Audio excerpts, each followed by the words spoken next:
Today we're going to have a quick discussion about uptime and how businesses are leveraging Claude, Codex, you name it, in their organizations. Because the other day, Saturday, Sunday, whatever day it was, over the weekend, there was quite a severe outage at Anthropic. Not for the first time, not for the last time, I am sure. Now, the question that I have is, of course, if AWS went offline or when Azure goes offline, occasionally cloud services drop out and organizations grind to a halt because they depend so deeply on those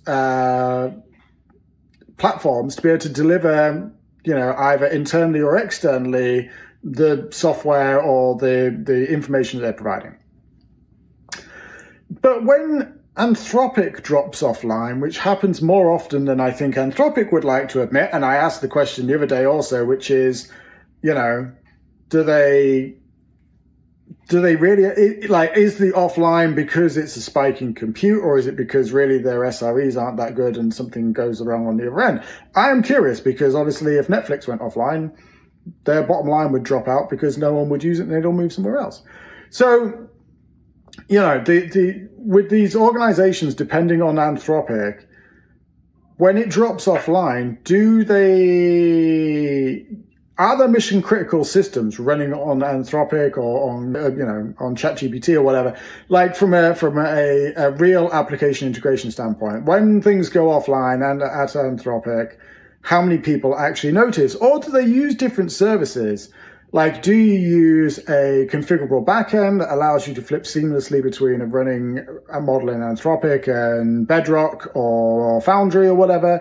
How do you ensure the uptime and stability of your business critical application if it depends on an LLM for its execution today? Obviously, you've got services like Cursor, who, both leverage, I believe, their own models, plus some from Anthropic and elsewhere. As people build on top of these frontier models, how do you build it to make sure that your stuff doesn't go offline? There are obviously ways. There are many ways to be able to load balance or flip between different models if you need to. But the fact that it's a bit like doing multi-cloud. You wouldn't necessarily do multi-cloud unless, of course, you really had a business reason to do it. Now, if your business depends very heavily on an LLM to be able to provide insight, do you just suck it up when it goes offline? Do these organizations just suck it up, or do they have, different ways of being able to load balance across the available services while still providing the same outcome to the business? There are, like I said, there are answers to this question. I'm just sort of posing it as a more general thought that hopefully people can opine on, because as you as a business start to depend more and more on LLMs, you need to also consider what happens when they are not available. If you'd like to know more, if you'd like to come and ask me some questions, feel free. My website is conceptcloud.com. My name is Tom. This is the AI Briefing. Thank you very much for joining me.